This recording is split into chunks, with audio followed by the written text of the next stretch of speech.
Yeah, you sound all right. Good. Hello, everybody. Tonight, time with Gramps, we've got Angel Domingue and which I forgot to do that on my YouTube. That's it. Okay. Yeah. So tonight we've got a special guest or featured guest is Angel. How do you pronounce your? Is it Dominique or Dominique? Domingue. Domingue. Angel Domingue. And I'm going to ask her about prison ministry because that's what I'm very interested in learning about. Because I know your first video you put up 3 years ago was your prison ministry praise report. So can you tell us a bit about what that ministry involves then, please, Angel? Yes. Basically, if you were, hold on one second. One Yeah. second. Hello, Dennis of DJM Films and Eagle Eye Paranormal's on as well.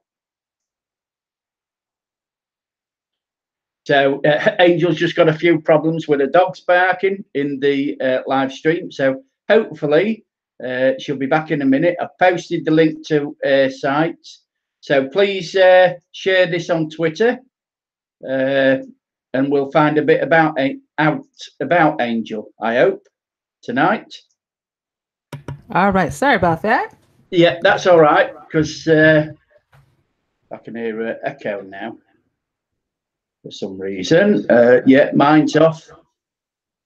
Yeah, but anyway, you were asking what it entailed, and what it is when people are incarcerated, whether they're in prison, jail, what have you, we never lose our rights to have church.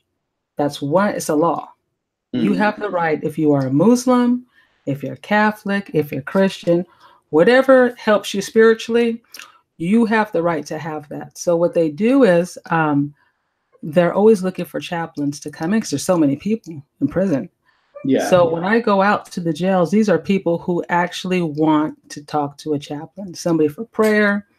Maybe they have an issue, a lot of them, we all know they got court dates, so they need prayer for the court date. They want favor, right? Yeah. Yeah, so basically that's what that entails of. I've been doing it over 10 years. And how did you get into it then, Angel? Well, I met a lady at church, and me and her was talking, and she says, have you ever thought about going into the jails and ministering? And I was like, no way. I don't want to go into the jail. I'm thinking, first of all, I've never been to jail, and what am I going to say? You know what I'm saying? So she just kept, on me like, there's something about you. I know you'd be perfect for these women. And I said, okay, I'll go to a couple of your meetings. So I went to a couple of the meetings, and the ladies were really nice. And I filled out the application, and I got approved right away. Normally it takes a while to get approved. And I was thinking, well, this will take a while. Maybe she'll leave me alone, right? Yeah. About a week later, she calls me, hey, you're approved. I want you to come in with me. And I was like, oh, man. I said, okay, all right, I'll go check it out. So I go there. We go into the jail. At the time, there was about 8 women. The 8 women came out. This is in Woodland, California. And as they were sitting there and talking, everything they talked about was issues I had.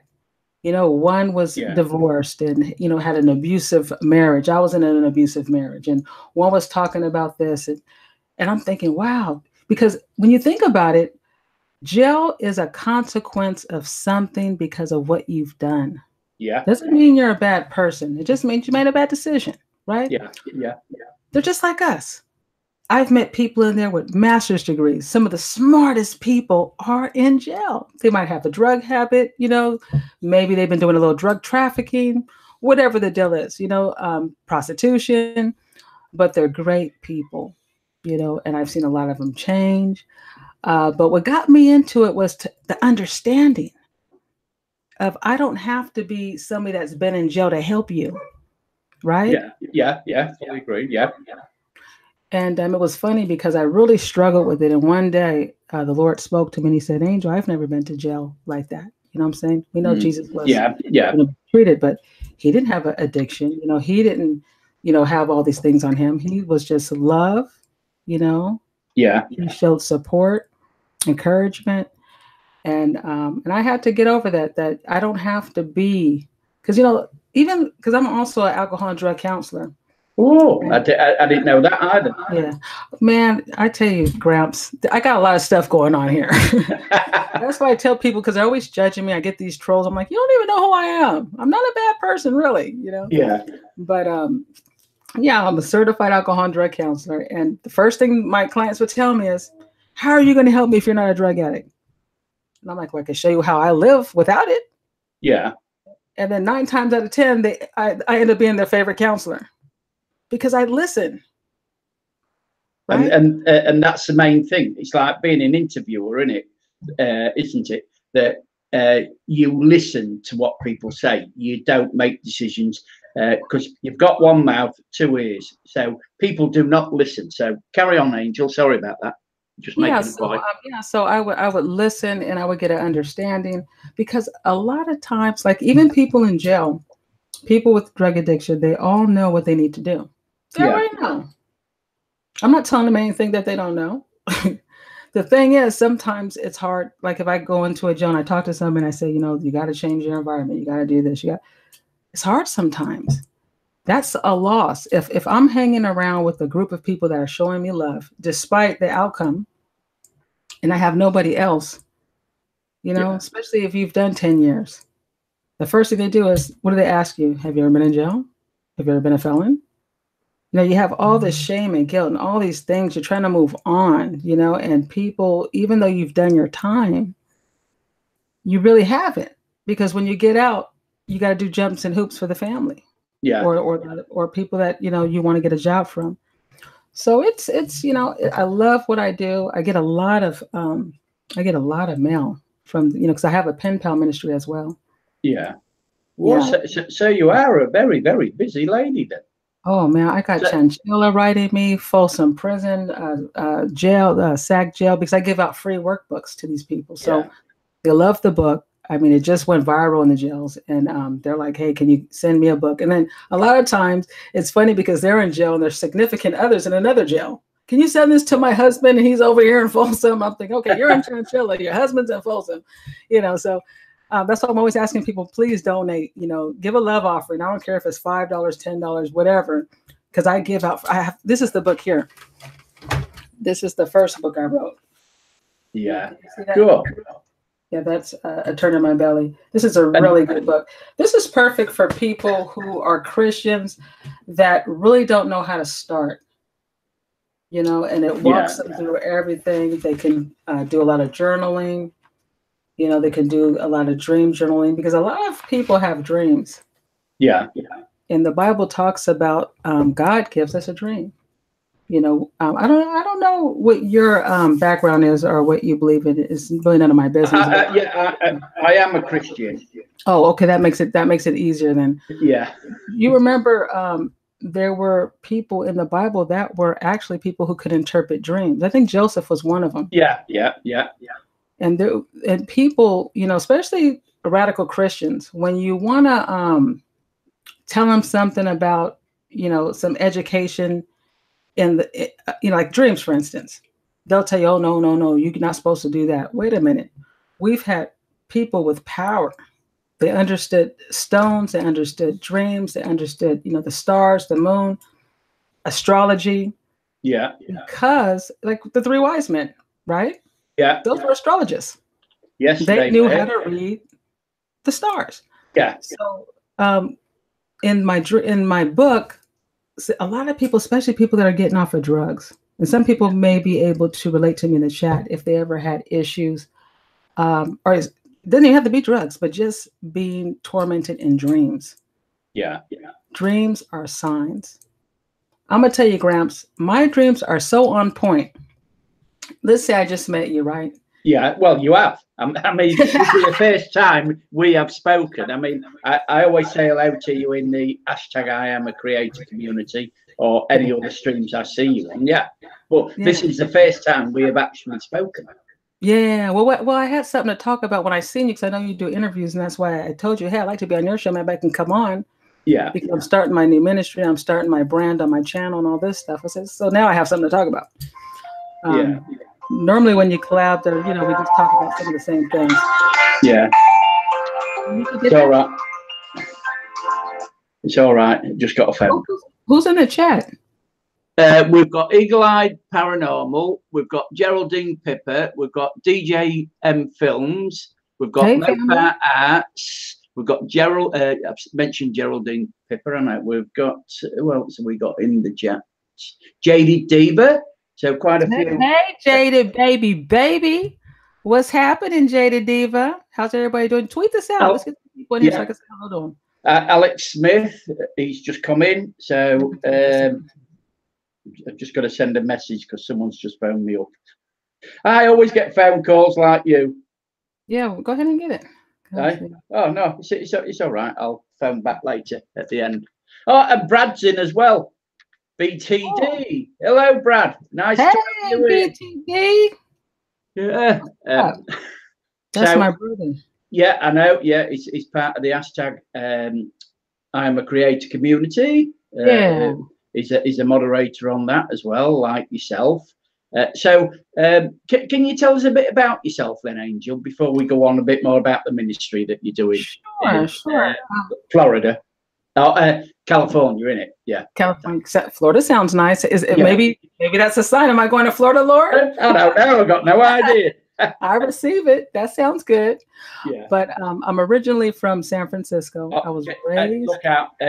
Can just carry on, Angel, telling, and I'll answer this phone call. Okay, yeah, go ahead. Gramps is popular. So anyway, I'm originally from the Bay Area. I was raised in Pacifica, California, which means I am a beach baby. I lived about 5 minutes away from the beach. So that's where us kids hung out a lot, at the beach. And I moved up to Sacramento. Right now I'm in Sacramento, California. I moved out here in 1999. So I've been here since, and I love Sacramento. Sacramento is really, really nice. It's just grown so much. This used to be a cow town at a time where people would do a lot of farming out here, but they moved out a lot of the people that were farmers and they made it more city. Hey, Alex, how you doing? Yeah, Gramps must be busy over there. What's happening, Alex? DJ M Films, BTD. Sorry about that. I'm back again. Oh, that's okay. I was having fun in the chat. I always like to engage with the people.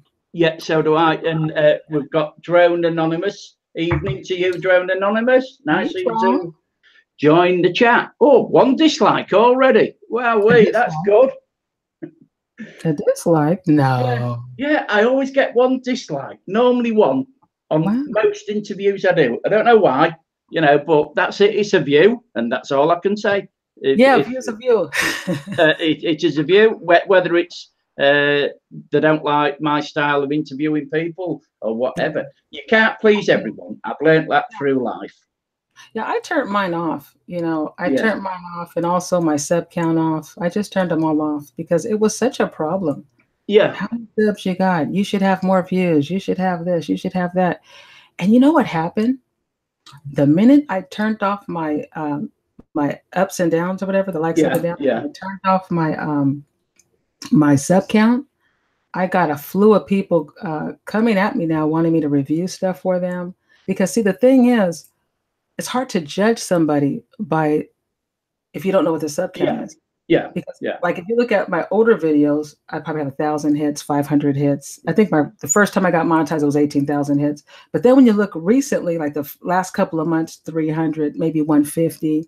My average is probably a little bit over 100, maybe 120, something like that. Yeah. And I have about 2,000 supporters. Yeah. So I'd like to get that count up. It's been going up, so that's going well. But you got to remember, we just started getting serious in February, so I'm on the right track. But what happens is when these companies come to your channels, they see that you have personality. Like if they look at your channel, they say, "Oh, this guy's pretty cool. He interviews people." They might say, "Hey, can you review this for me?" We know a lot of people are doing that, but there's people paying that will pay you to do that. Especially if they see that you're an author, or if that you're already kind of a brand. Yeah. So I turn them off. I don't want no trolls on my channel. I don't want. There's a lot of people that get a lot of thumbs down. It's not because their content is bad. It's because the people are mean and they don't like them, so they're really attacking them. But if I was a business person and I really want somebody, maybe I don't even have a YouTube channel. I might just say, you know what, I want somebody to promote, you know, my t-shirts or whatever. Yeah. And I go to the channel and the person might look good, but then I'm like, wow, he sure gets a lot of the comments, you know, and the thumbs down, and they'll just back away. Yeah. I never thought about that, you know, because I mean, I do my channel for fun, and I just enjoy meeting people from all walks of life. Right. And I've interviewed 60 people so far. I also do interviews in I won't say old people's homes, but senior citizens' homes, because they're at an age where if you don't get their life stories on video or on digital media, all that's going to be lost. Right. You know, talking to some of these that are in their 80s and 90s and the lives they've led. I mean, they've been through a world war. Some are religious, some are agnostic, some are atheists, some are Muslims, Buddhists, Catholics, Methodists. I've spoken to tons, you know, and I mean, I've been doing a video for the last year on death, because there's that many beliefs of what happens at death. Oh, nice. And it's a subject that people don't talk about.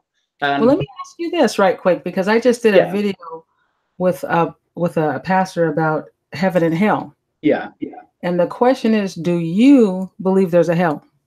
Yeah. Hell, according to the Bible, is mankind's common grave.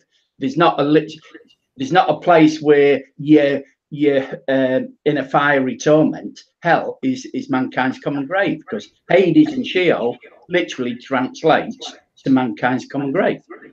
Right, so you know, that's my opinion, you know, because we all go down to hell, don't we? Every one of us. There's one of them. I don't know if it's Sheol. Yeah, I think Gehenna is the one that's permanent. Yeah. There's a place that is hell. There's like a different degrees. But I was telling the pastor, I don't care which one it is. I don't want to go to any of those, right? My family, we don't want to go to hell. So we don't care if, you know, if this one's less hot or that. No, we don't want to be there, period. Yeah. Yeah. So I just thought I'd ask you that, because there's some Christians that don't believe there's a hell, period. Yeah. Oh, yeah, I do. You know, and I mean, because I've always been interested in Christianity, I've interviewed a lot of, you know, for the death subject, I've interviewed Catholics, Methodists, Baptists, Mormons, Buddhists, Sikhs, and everything like that, you know, and quite a few others. The only trouble is I've edited it about 25 times, and I'm still not satisfied with it, because I don't know the way to portray it on YouTube. Because the reason why I want to do that subject is that on our local news tonight in the UK, it's been on about the keeping bodies for over a year, because families cannot pay for the funerals, you know, for the burials or cremation. Right. So that's the reason why I went into it, because I thought people don't discuss something that might be 30 or 40 years in the future. All right, I mean, I'm 68, and 10 years ago, I paid for my funeral. So if I live another 12 years, I'll be 80, but my funeral was paid for 10 years ago. So I got it at £1,600, and that price will never go up. Right, that sounds good. Well, you know what happened to me last year? I was diagnosed with breast cancer last year. Yeah. And this is just for people that you know, are maybe contemplating, maybe Christians that I have a lot of Christian friends that still question. But last year I was diagnosed with breast cancer, just I mean, it was just shocking, because it doesn't run in my family. I wasn't sick. Everything was fine. They found a lump, and they asked me to come back, and they did the test, and then it was cancer. And I was freaked out, and I was like, Lord, you know, I'm only 52. Is this it? You know? And I remember crying and feeling so down. And I remember being on my knees and saying, Lord, you said you'll never leave me nor forsake me. You got to come down here, because I don't trust the doctors. I've never been under the knife. The doctor was telling me they had to take this thing out, and it was going to be a long surgery. And because I'm a little overweight and because of my age, I can have these difficulties. And, you know, and then then it was funny because I have people who are Catholic in my family, right? And they're coming to me with the saints. You got to pray to this saint. You got to pray for this saint. I'm thinking, who are these people? So I remember getting on my knees saying, Lord, I don't know these saints, but the only one I know is God. I said, God, you got to help me. I don't want to be by myself in this place. And I was really scared. And we know the Bible says God does not give us a spirit of fear. But I don't care. And I'm a chaplain. I don't care how much I know. I was scared. I'm like, I'm scared, Lord. Right. So I remember the doctor told me I was going to have to stay in the hospital for like 3 days. So they put me into this room. And I don't know if anybody's ever had surgery, but if you have, they understand when you go in, it's all lit up. Yeah. And there were all these people there that were against the walls. And I remember looking like, oh my God, because I know that you're going to have your doctors and the people that help the doctor, but there was a lot of people. And he said, these are all students. They're here to kind of, you know, they're learning. Yeah. You know, I was like, okay, you know. And I remember when I was waking up from that anesthesia, I heard angels and they were saying, hallelujah. Oh, praise Jesus. And I remember laying there saying, what the heck? I said, how am I praising Jesus? And I'm not even all together. Yeah. These angels were praising the Lord. And I remember my doctor looked at him. I was like, do you hear that? And he's probably thinking, no. I said, they're praising Jesus.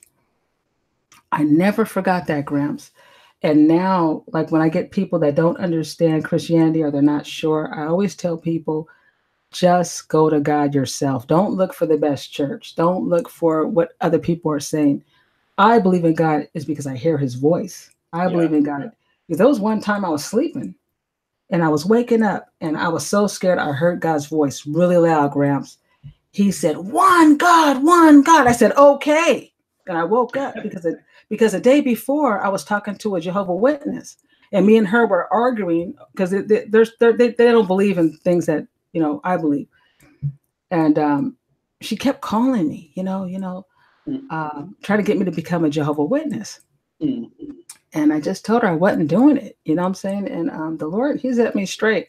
Because see, when God chooses his people, that's John 15:16. When God chooses you, because a lot of us that come to God or we have this tug, it's not us, it's God tugging us. Yeah.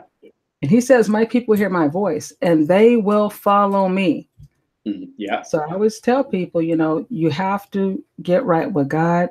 If you don't know what that means, just say, Lord, I don't believe, help me with my unbelief. That's it. Yeah. Just like when I was scared, I said, Lord, I know you don't give me a spirit of fear, but I'm scared. You know what I'm saying? Yeah. One of y'all better come down here. You said you're not going to leave me nor forsake me. So come on down here. Yeah, and definitely. Guess what? When I heard those angels, woo! So we've got Crimson Fantasy in now. We've got Jeanette Pickering. We've got Paul Michael David Blaine. We've got Pixie's channel. So we've got 7 watching at the moment. Oh, and I've got 2 thumbs down. Hell, that's I'm going to knock those off. I'm going to take your advice on that.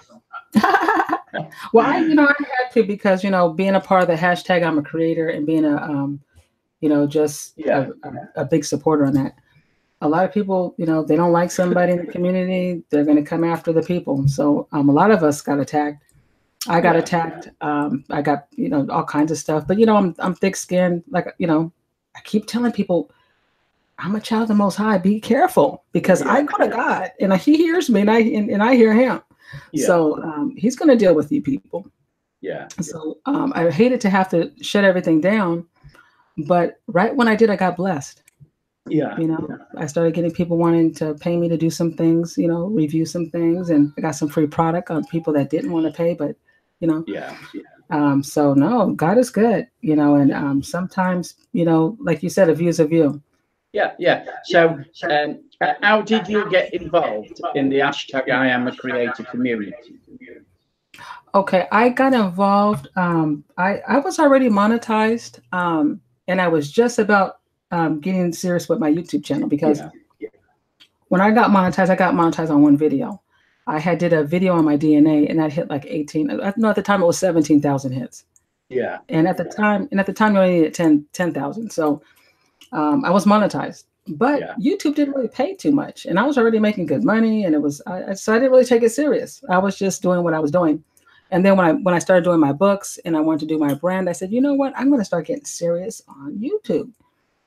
And then right when I started, getting ready to find out what I was going to do, because I kind of wanted to do Bible study online, but then I also wanted to do reviews and vlogs and interviewing because I love music. Yeah. Right. I think it was just that week. I get this thing saying, we're not going to be monetizing channels if you don't have this and this. Yeah. So then there's a whole bunch of people on the YouTube on my side. You know how you have the recommended videos? Yeah. And people were saying, I'm upset about this. And I started clicking on the channels, and I got a hold of a professional student. And she was thinking of some ways, everybody stay together. We're going to try to help each other. And I was like, okay, maybe I should kind of hang out with these guys and see what's up. So that's how I got started with the whole what they call it, the apocalypse, or I can't pronounce it. Yeah. Yeah. So, and I remember I would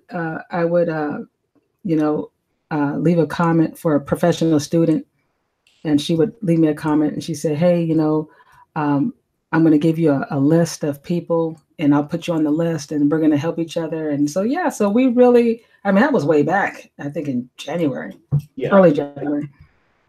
And then one day I got a message in my, in one of my comments, and it was from James Cox. It said, hey, I seen you in professional student, I think on the list or something.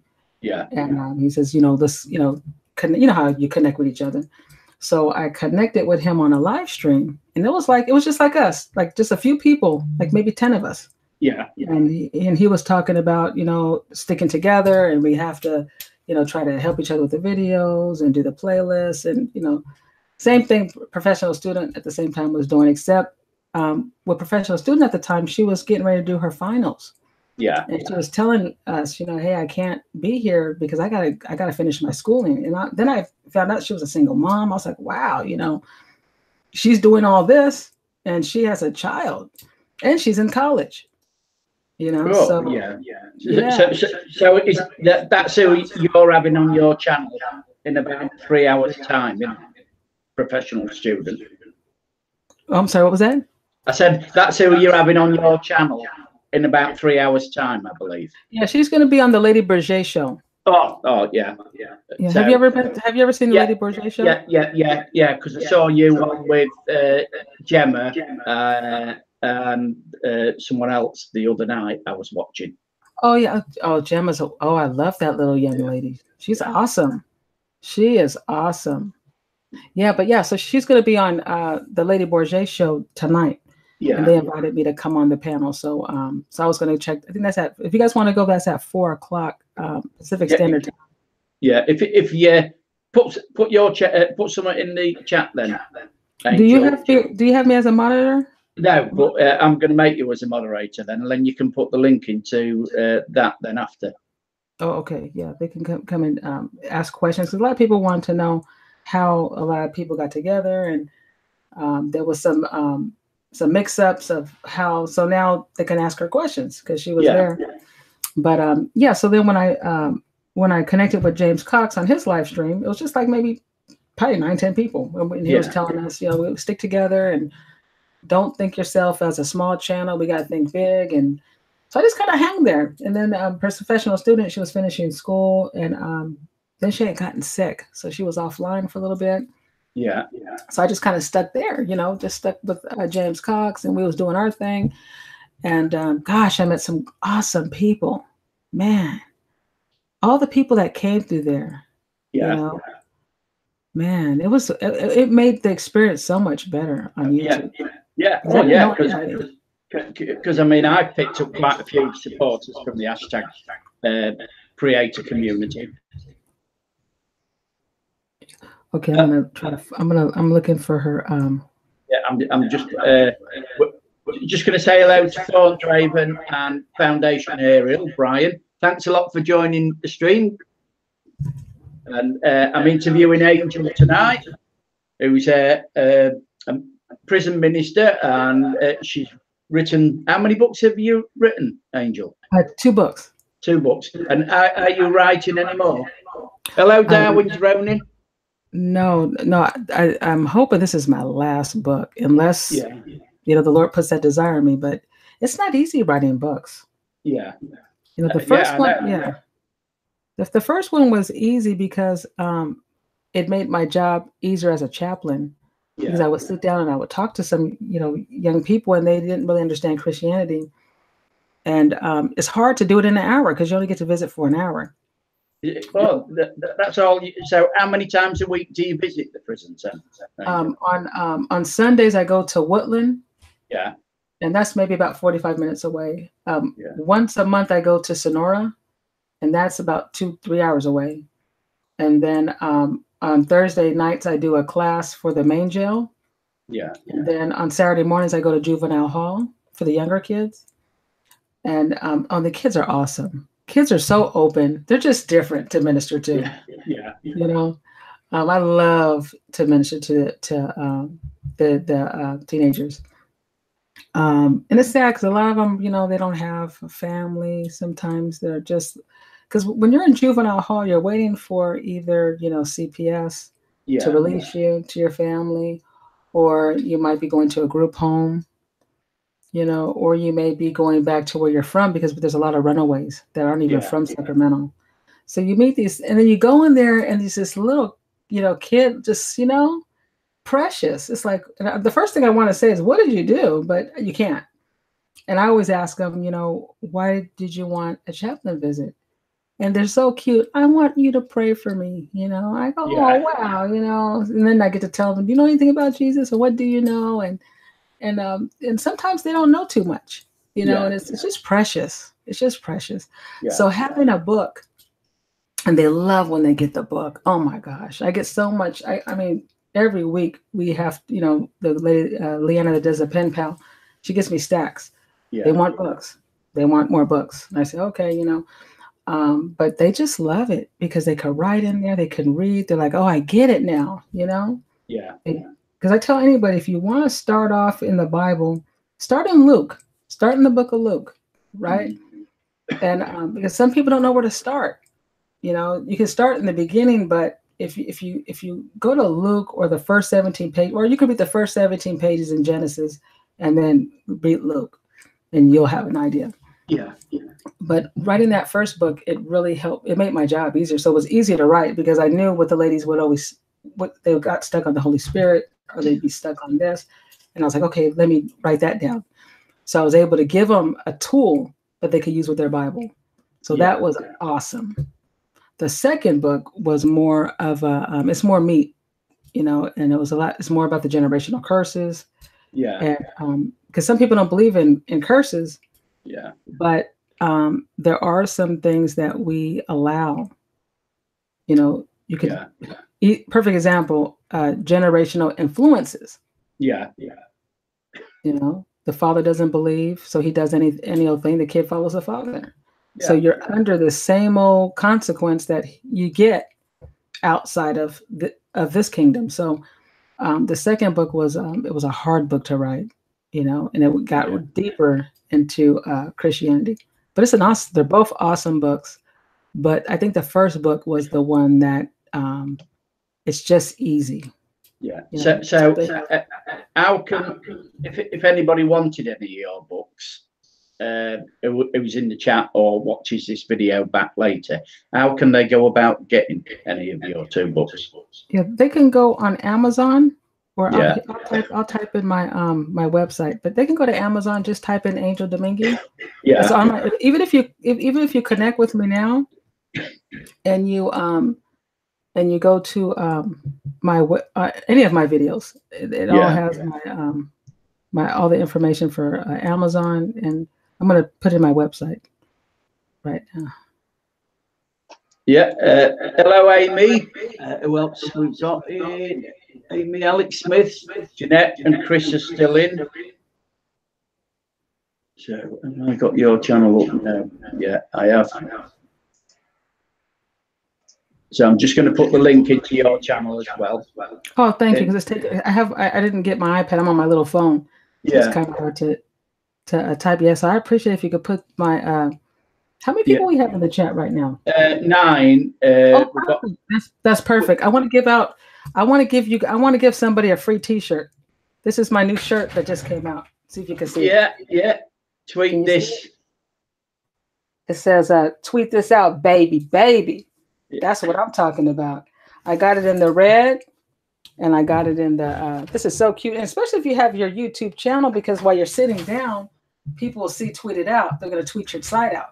Yeah. Oh, that's a good idea, that, you know. Isn't that cute? Yeah, it is. In the blue, yeah, I like the blue. Mind you, red is more, you know, people tend to go for red Gramps, more, you know. Gramps, you need to support your sister. You go on over to www.angeldomingue.com, you order the blue one, and then on your show, I want to see it. Tweet this out. Yeah. No, I'll be on you now. Because I support Liverpool, who play in red. I've got to have the red one, haven't I? Yeah. I always tell people, especially yeah, go on, sorry. Yeah, especially Christians, when I'm selling stuff and I'm doing stuff for the Lord, it's the other people that purchase. I'm like, what's happening with our family? You know, I got unbelievers, you know, will buy my books and stuff like that. But I'm thinking, what about you, the families, you know? So I get on you guys. I'm like, support me. But hey, I want to give out a free T-shirt. So this is what we're going to do. You have the first person to guess my favorite number from 1 to 20. What is Angel's favorite number? 7. But I'm not allowed in. You're not in the chat. No. So if you want a free T-shirt from Angel, type a number in there from 1 to 20, please. So at the moment, because I've been looking through your channel, and you've mentioned something that I'm very interested in, and that's no, it's not 12. Hold on, Gramps. We got to do this contest right quick. Come on, we're having some fun. It's not 4. It's not 7. It's getting close. No, not 7, Darwin. You're close though. All right, come on. No, it's not 5. Angel's favorite number from 1 to 20. Oh, he got it. Foundation Ariel. You got it, baby. So he's number 9. Yeah, he's from the States. So why is number 9 your favorite number then? I don't know. Since I was a kid, I always liked the number 9. And when you said there's 9 people in the chat, I was like, yeah, that's my number. So how's Foundation Ariel got to get in touch with you then, Angel? Okay, go to my website. You should subscribe to your sister now. And then my email's right there. Just email me and just say, here's my address, Angel.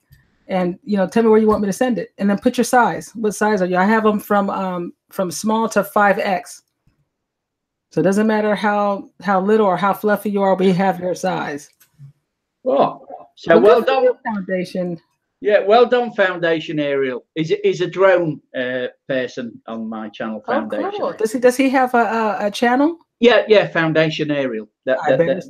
You better hit me up and say, Angel, I'm wearing your shirt. Yeah. That'd be nice. Yeah, so Angel, you know, I watched the video on Ancestry DNA. I found that very, very interesting. So what got you into that, to find your ancestry? Yeah, well, my dad's from Louisiana, right? My dad's African descent. My mom's from Panama. And I would always ask my mom what else was she mixed with, because Panama's a place, right? And she would say, well, you know, I think my grandfather was Chinese. And I said, come on, Ma. Because I'm looking at my great grandma, and she was a dark woman, not dark, but she was a dark woman, but she had a different type of structure. You know how you look at certain bone structure? It just looked different. So when they started doing this DNA test, I seen Oprah. and Oprah was getting her DNA test. And I said, well, if it's good for Oprah, just like I said in my video, gotta be good for me. Yeah.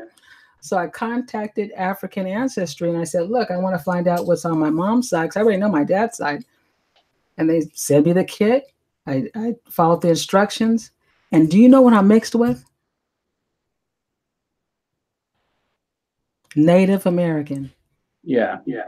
Native American, African descent, and Greek. That's where the writing came from. I was wondering why you like to write and poetry and all that kind of stuff. Yeah. Yeah, congratulations, Foundation. Now, have you had a DNA test done? No, never.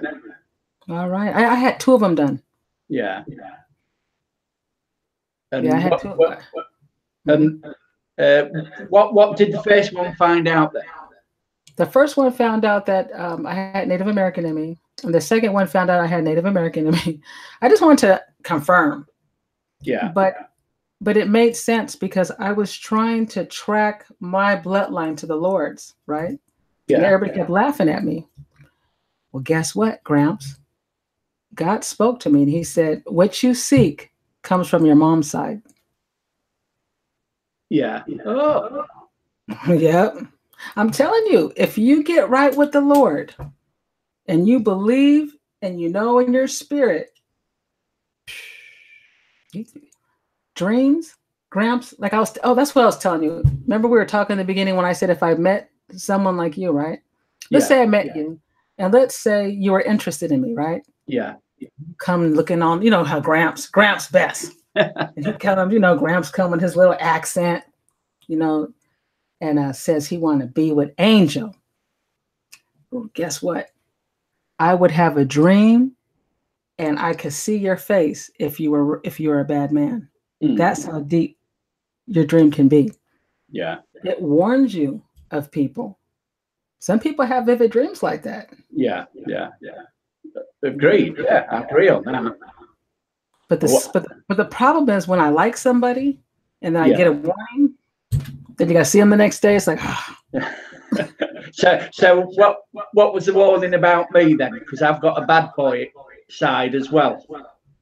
I'm not psychic or anything, but you're cool. Yeah, we're from the same tribe. Yeah. I really like this lady. She keeps it real.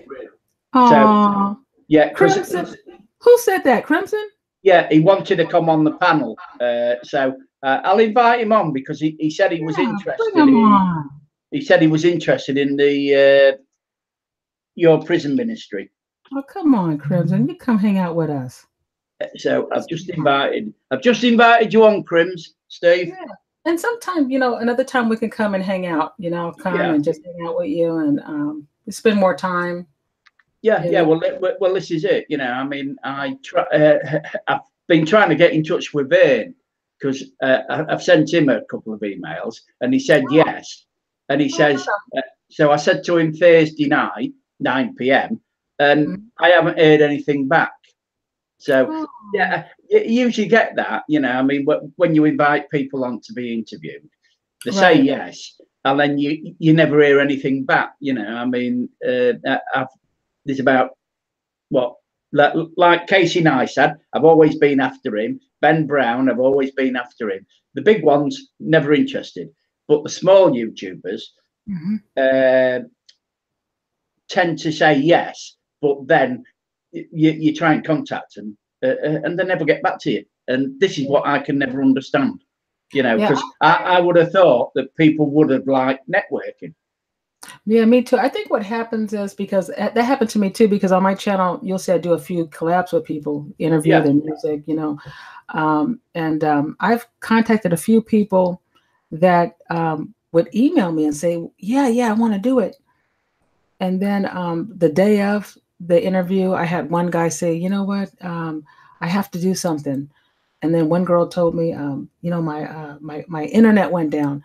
And then I thought like this, Gramps, maybe I'm asking these people, but they don't want to say no to hurt my feelings. Yeah. Because maybe they like you, but they really don't want to do it because maybe they're scared on to be, because some people can be a little nervous. Yeah. You know, like what is he gonna ask me, or what is she gonna say? And I don't know if I'll be any good. This is the type of things they say to themselves. So yeah, oh yeah, fully agreed on that. Because I mean, when you stop people in the street and talk to people, some people will just ignore you. Some people will stop and talk. It's like when you go in the doctor's surgery or on a bus, public transport. Some people talk to you, some don't. Right. And it's the same on here. Some people will talk, some people won't. And you've got to respect each individual. Exactly. And I see Random Lives had a go at me again. She calls me a grumpy old git. So, so thank you for that, Random Life. I appreciate that, and I'm sorry to Jeanette. She said that I ignored her, but I did say hello to her in the chat. I typed hello when she first came on, so I'll have to chat to her later on. Crimson, I've sent you an invite. Where are you? I like what Alex said. Alex said some small YouTubers are busy and they have a life outside of YouTube, and it might not fit in at that time. Right? I agree, Alex. Sometimes, because I used to wonder, and the reason why I knew it was something else was because the person that told me, well, my internet went down. I saw that person, a few days later, and they never said, hey, Angel, I'm ready. So I don't bother them. And we talk all the time now, and I don't put no stress on them because maybe they just don't want to do it, or maybe they may not like my style. Maybe they think I wouldn't be good for their channel. I always think whoever you interview or get on your live streams, people are always interested, no matter who they are. We're all different. We all come from different walks of life, and we all have the same problems in life. But it would be good if they would be honest. Thank you, Random. Thank you. Random's a great channel to support. She's a fantastic lady. Although she calls hell out of me, she's got a love-hate relationship with me, Random Life. Hey, Amy, I like what she said. It's amazing that ethnicity that you might be. I don't know, but I'm sure it's European. Yeah, I'm mixed, and I was shocked. I was like, what? Native American? Then I thought about it. I said, wait a minute. Panama. People out there, you see a lot of the ladies and men, they're living up in the Indians. They live up there. When I got it done, and we're talking like 25%. So there had to have been a grandfather or somebody which is really cool. Because I always used to wear a lot of rings and jewelry, and I was comfortable with it. There's certain things about us that we do. And later on, like my writing, a lot of, like in Greeks, they like to do a lot of writing, very artistic, things like that. So a lot of things come in the bloodline. So if you don't know who you are, you can always tap into it. There's a reason why we love God. Yeah. Some people really love God. So how far did you go back in your ancestry then? Man, it was far back. My cousin's still bringing me people that I'm related to. I just all I wanted to know was what was my mom's mom, because she looked Afro-Panamanian. She looked like she might have had some type of African descent. Yeah. But it was different. The bone structure just looked different. And I could see now that she was a dark native. And a lot of them were mixed with Ghanaians. Because, in the transatlantic slave trade, a lot of the Africans that came were from West Africa. My friends make fun of me and call me translucent. Oh, sorry to hear that, Amy. Wow. I'm a very white person. My friends make fun of me and call me, translucent. Yeah. Terrible. What the way people treat people. Yeah, it's just ridiculous. No matter, I always say, Gramps, we didn't have a choice. No one got to pick what color they were going to be or what their eyes were going to look like or how skinny they were going to be. We had no control over this. Yeah. And you tell your friends, Amy, hey, I ain't got no control over this. Right? Yeah. Yeah, it takes time. Alex has put it takes time to get to know people, and it's about taking the time to get to know that person. And I have a family who are slightly coloured, as my auntie was with a Jamaican man. They live in Birmingham. Oh, That's cool, Alex. Very cool. That, yeah. That's what, and you know what? Another thing, Alex, when the transatlantic slave trade hit, when they were bringing all these different people over as slaves, they were not from the same tribes. A lot of them didn't speak the same, because they, like, a lot of Africans may speak Swahili, right? Yeah. But let's say Gramps, you're Kenyan. Let's say I'm Nigerian, right? Yeah. Yeah. We're both considered Africans, but you have a tribal language and I have a tribal language. So if I do something to you, I'm not really hurting my brother because you're not from my tribe. See?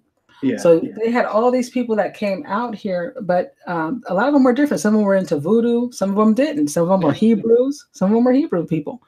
And but the thing was, they linked them up by color.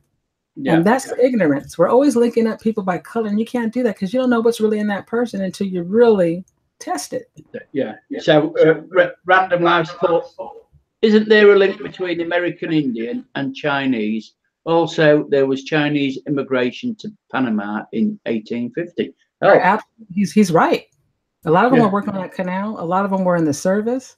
And I believe that you can see it in some of the eyes, the structure.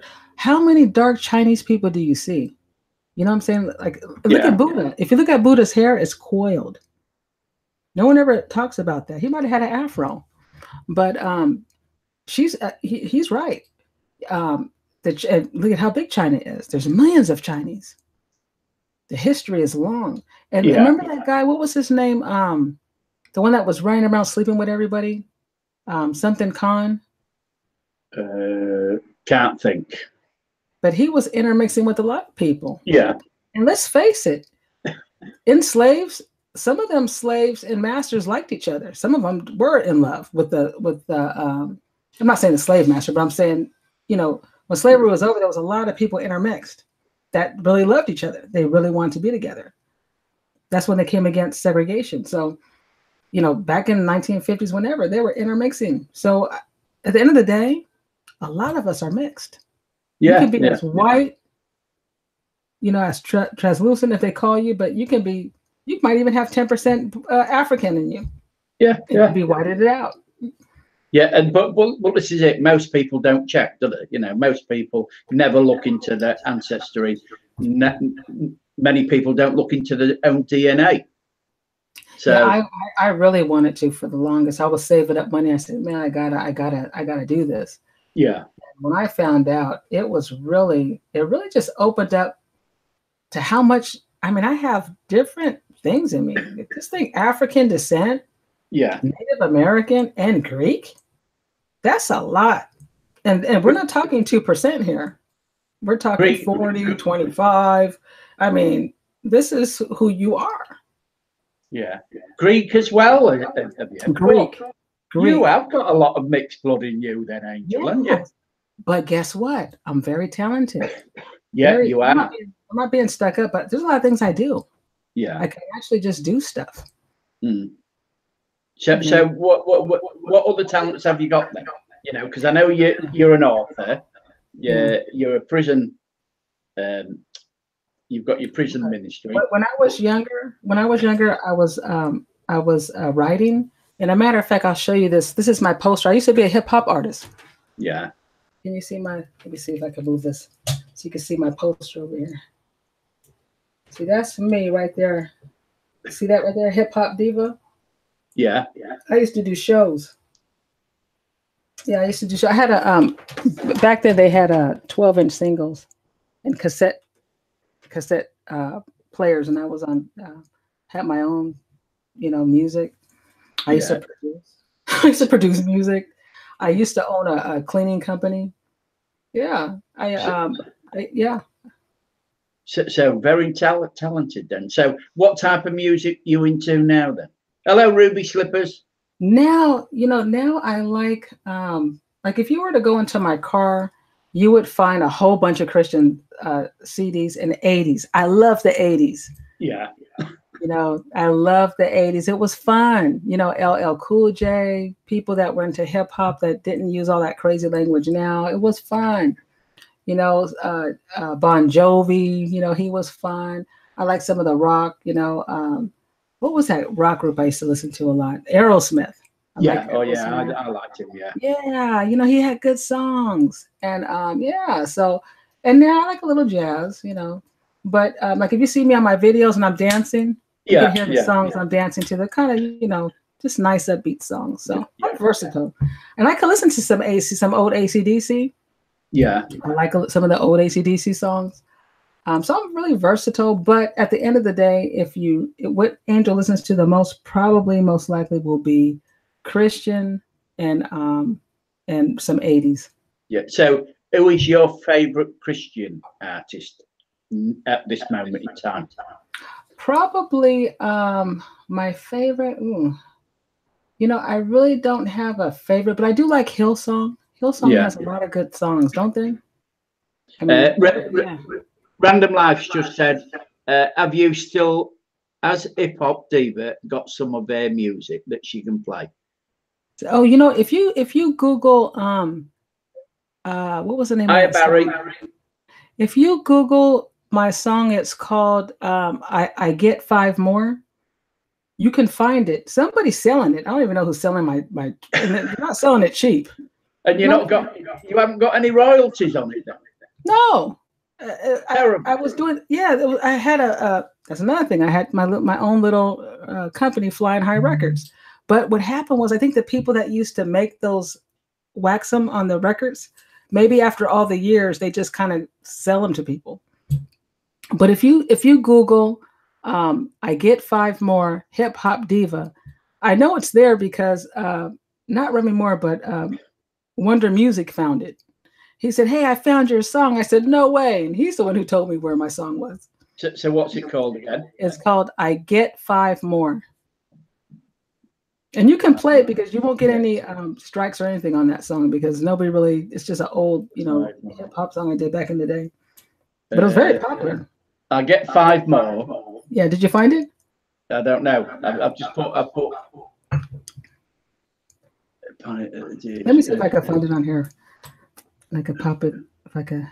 No, can't. No. Look on YouTube. I think it's on YouTube.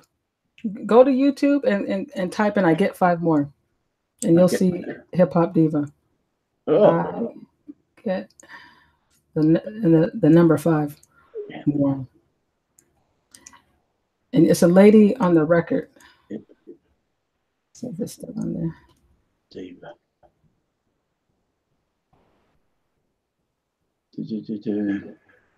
No, it ain't come up on mine. Let me try to see like a Yahoo, to go through Yahoo. Unless they took it down, but it was been up there for a long time. Yeah. I'll have a look later. Highway to Hell. Richard Darwin Drowning just said. Oh, right on. Let's see. Let me try if I put in Hip Hop Diva. Oh, you know what you could type in? Type in Angelina D. That's my real name. Is Angelina, then I put D-E-E. I bet you it comes under Angelina D on YouTube. Try that then. Yeah, go Angelina and then D-E-E, because D was for Domingue. Yeah. Oh, there it goes. I Get Five More. No, it ain't come up on mine. I'll have a look later. Come on, Gramps, I want you to hear it. Yeah, well, if you can play it, yeah. Clap your hands to the beat. Just clap your hands to the beat. Clap your hands to the beat. Just clap your hands to the beat. Check it out. Clap your hands to the beat. Just clap your hands to the beat. Oh, Gramps is getting down. I sit back and think about the times when they say, "Hey girl, let's go for a ride," and everything is cool. I even tell my buddies that I got another boo. But what does it do? He tries to act like he owns me and follows me around. Well, Angelina D ain't settling down. Cause if I get 5, I'm gonna get 5 more. If I lose one, I'm gonna get 5 more. If I lose one, I'm gonna get 5 more. If I lose one, I'm gonna get 5 more. If I lose one, I get 5 more. Well, there you have it. A monkey on your back, and the tide of this, and the tide of that, and they can't even please you, so they want to leave you. See ya, because Angelina D don't need you. Hey, well, see, Brilliant. thank you. So, how long ago did you record that then? Oh my God, that was a long, long time ago. Gosh, that must have been in the 80s sometime. Yeah. Maybe that. Yeah, I'm 52 now, and I wasn't even 30 years old. I was like 20. Yeah, but it was fun. MC Hammer was out at that time, rapping Forte. We were underground artists, and my thing is, I'm just saying I was talented. I used to do different things. Yeah. And actually, I really wasn't good at it. Like what I'm doing now. Back then, people would blow Angelina D out the water, but it was fun. It was part of the journey, Yeah. But hey, I made it on some of the local radio stations, and I was like the top 50 or something like that. So I had some good success. Oh, well done, then. Yeah. So Alex said he remembers that. Yeah. Right on, Alex. See, you never know who's who. No. So, what if you could have your life over again? Then, what period of time would you prefer to live in? The 80s, 90s, or right now? Right now is the best life. I love where I'm at right now. I was just saying that to myself about a week ago. I said, life is good. I really like where I'm at, because when I was younger, I got married right out of high school to my high school sweetheart. We got married. He was alcoholic. Yeah. We're always fighting and things. It was really hard because I really loved him, and I didn't want to get divorced. At the end of the day, I kept saying I don't want a divorce. So I had to go through that whole, probably spent too many years when I should have walked away. So I had to go through that. And then I did the music thing, and that was a lot of fun. Music was cool. But I wasn't serving God. The whole time I was serving self. It was all about me and relationships and me, going out there, having fun at the parties. Yeah. But now I have a balance. I can help people. I like the other day, Sunday, I was so tired and I really didn't want to go to the jail because I was really tired. And I said, I got to go. The lady's going to be waiting for me. So I just used everything to go. So I was making up excuses. Maybe I'll go tomorrow. But I said, Angel, just go. So I get there. And the young lady was telling me about how she's looking at maybe doing 10 years. And she was really down. She didn't have nobody writing her, nobody come to see her. And I thought, wow, what if I didn't come? Another letdown. You know what I'm saying? Yeah. And she was crying, and we were just praying together. And then she started laughing. Then we started, and then I ended up sending her one of my books the week before. So she was like, thank you for sending me the book. And she had questions. But when I left Gramps, I was thinking, wow, how cool that is, that I could take my time, you know what I'm saying, and just sit with somebody. And I probably wouldn't, I may never see him again. Sometimes people get out and they don't keep in touch. If you guys go to my website, you can see a few of the ladies I interviewed that came out of jail that I used to minister to that changed their lives. And I have one recently that I just did, and it's amazing when they do change their life. They come out, they get back with their grandkids and their kids, and you just can't judge. No. So have many of them kept in touch with you then? No, most of them don't keep in touch. Most of them, I think what happens is a lot of them just want to move on. Yeah. They don't want to remember jail. I even had a lady that said, do you have a Bible? She said, because the Bible I have, it's called Free in the Inside, which is a good Bible. But it's because she don't want to remember jail. They want to do their time, and they want to move on. Yeah. Because it's not a good thing to have. No, it isn't. I agree on that. Yeah. So, I think that I just had a letter from a lady that just wrote me actually yesterday. Kumar, she's Fijian. Mm-hmm. And she just learned about Jesus last year.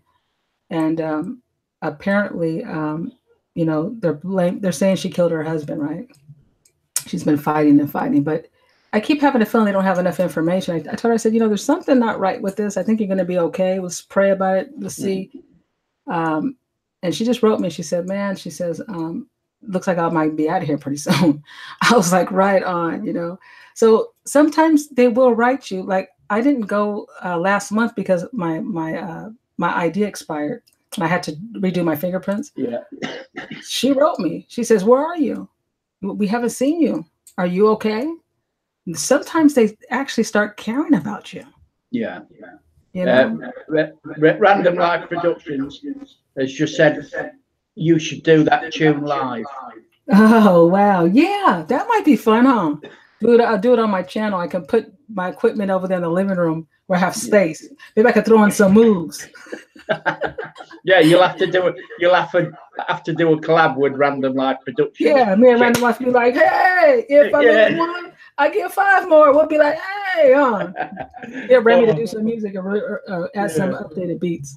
Yeah, Alex Smith, if a person wants to change their life, they will do, and we will make mistakes. But it doesn't mean we should be punished for the rest of our lives. Agreed on that, Alex? Absolutely not. They should not. And I tell them, even in jail, I tell the ladies, look, you guys are in jail. You have the right to not be mistreated. And I tell them, respect, we have to respect authority. And I know sometimes, because I used to work in a treatment facility, right? I was counseling. And some of those ladies were nasty because they had the keys.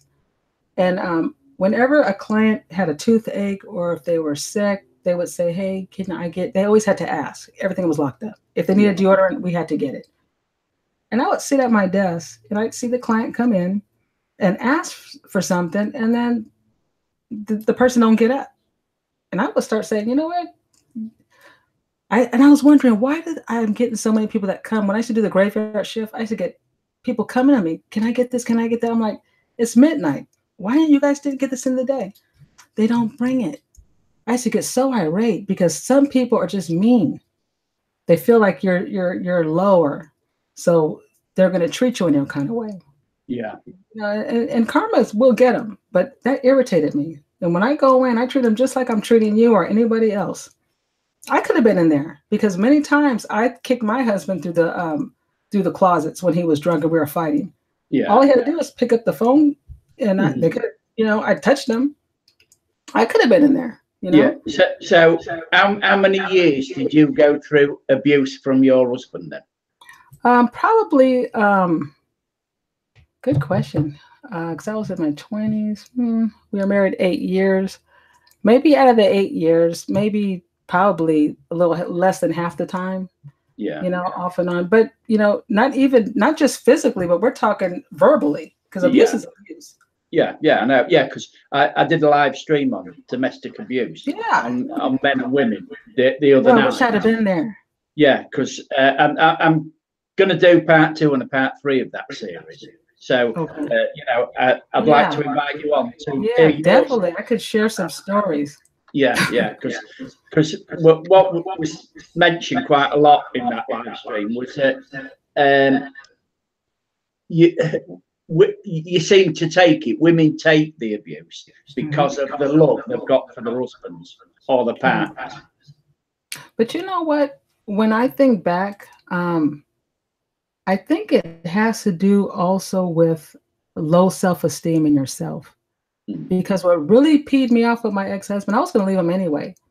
But what really shut it down, I mean, what really made it for sure was when he threw my cat. Never throw your ladies' cats, man. When my cat went flying down the hall, I was like, wait. He went to work. That U-Haul truck was there that day, and I was out. Yeah. And to this day, I don't have kids. I wouldn't have any kids by this guy. Yeah, and so you've got no kids, no children at all? No. And have you got any nephews? And oh yeah. Yeah. I love my nephews. Yeah. I was very strict because I had come from an abusive background. So when I got married and my husband turned on me, he started kind of talking to me down and being kind of, the first thing I said, I remember like yesterday, I was folding laundry. I was going to our dresser, and as I was putting the laundry in, and he's yelling, I said, "I'm never going to have kids with this guy. He won't be yelling at my kids." And I remember when we were going through our divorce, he would always tell me, "I wish we would have had kids." But he didn't know. Yeah. The minute I seen how you were, there was no way you were ever going to disrespect my kids. And then when I started dating men and going out in long relationships, if I didn't feel that they would be a good father, it wasn't going to happen. Yeah. That's like when people make comments about people on welfare and stuff. I'm like, I've never even qualified for those programs. You know what I'm saying? Yeah. And for people that need it, great for them. But you can't judge people. No. No. People think automatically, oh, you have a bunch of kids with it. No, not me. That's one thing I was smart. I said, no, I'm not going to do that. So being patient, do you have any regrets about not having a family then? Yes, I regret. I'm thinking, man, it would have been cool to have a little girl. Yeah. But a little angel. Yeah, but you know what, Gramps? I have to think it wouldn't have been good. Yeah. Agreed. When you have kids, it should be for the right reasons, not you're trying to keep somebody or accidents and all this. No, you should have a kid because you have a family. You want to have babies together, and this is what you want. And I wanted that in the beginning. Yeah. But when he went left, so did my thoughts. I was like, oh no, we're not doing this. And then Gramps, I'd be stuck with him because of the kid. Yeah. No way. So I wish things would have been different, but I get lots of kids now that I see in juvenile hall. Yeah. That I can love on and protect, because I already have a protected spirit with my own unborn. Yeah. So Ruby Slipper says, been there myself, Alex. So Ruby's been there, because so hopefully Ruby will come on my live stream. Yeah, Ruby. You know what that's like. That's not nice. But I'm an open book. I'm an open book. I'm not ashamed of anything I've ever done or anything I went through. If it can help somebody, great. But I just want people to know at the end of the day, it can change. You know? But all that abuse I've been through with family and relationships and marriage, I could have been in jail. You know what I'm saying? Yeah. You could have done. Yeah. I mean, it's a thin line, isn't it? It's a thin line. Very, because I mean, people can loads of kids in those places who need love. Yeah, they do, Gail. Definitely Random Life Productions. I love when I go to the downtown jail. Sometimes I get 30 women come out. Yeah. And I love telling them who they are and how wonderful they are and who cares about that suit they're wearing. That's all temporary stuff. Because I tell them every person in there, including your guard that has your key, done some dirt. They done lied on their taxes. They done some shiesty stuff. Yeah. And they could be right here too. Yeah. That's what I tell them. You are right in that, because I mean. Check this out, Gramps. Yeah. I always tell them this though, because I'm smart. If I was incarcerated, I would be very, very nice to every police officer, even the ones that were evil, because guess what? If a fire broke out, I want one of them to say, we better get Angel. Who's going to get Angel, right? Yeah. You got to be cool. Hey, if someone got the key to my cage, I'm going to be, good morning. Yeah, I could just picture you being like that, Angel, now. Oh, that dinner was wonderful. Oh, it was nasty. Oh, it was great. That's right. Yeah. You just do you. Even though it's hard, sometimes, God says, be angry, sin not. He says, be still and I'll fight your battles. So we could and sometimes it's hard, right? Because we want to say what we got to say. Yeah. And I've done it. Where I'm like, I didn't want to say that. But sometimes we're human. The wrong person starts poking us and we just go off. Yeah. Oh, yeah. Because we had a live stream on Random Life Productions last night about making decisions, and we all make decisions, good ones and bad ones. So that was a great live stream. I'm hoping she's going to do a few more because she's a very intelligent lady, and she comes up with some great topics to discuss. instead of just having a panel on, just chit-chatting. You know, she has good topics, and that's what I prefer in the live streaming circles now. Yeah, you're like me. I like that. That's what I like about the Lady Bourget. Yeah, show. yeah. As we talk about health, and we talk about other things, you know, and I like it. Yeah. Because I mean, you know, I've watched her channel because I met her on the hashtag I am a creator community, and I've followed her since. You know, and I think she's got a brilliant channel. She's very relaxed. She has a lot of nice guests on her channel, and this is what it's all about, isn't it? It's meeting other people. It's meeting other fellow YouTube creators. Yeah, she's not about numbers. She doesn't care about how many views. There could be 2 people in there, and she just talk and have a good time. You know, and that's what it's all about. Yeah. Being open is for people I learn their trust and their understanding. Yeah, you're right there, Ruby. Yeah, that's true. And you know, I watch people too. Like I'll you know, see their actions and see what, you know, what they're really about. Sometimes if you could just be quiet and watch people, you can learn a lot. Oh yeah, that's one of my favorite pastimes. I love going sitting in the park or down on because I live on a seaside resort, but it's not a sea. It's a river, Humber, on the east coast of the UK, and you know, I love watching people because you can learn a lot by just watching people. Yeah, that's so true. That's so true.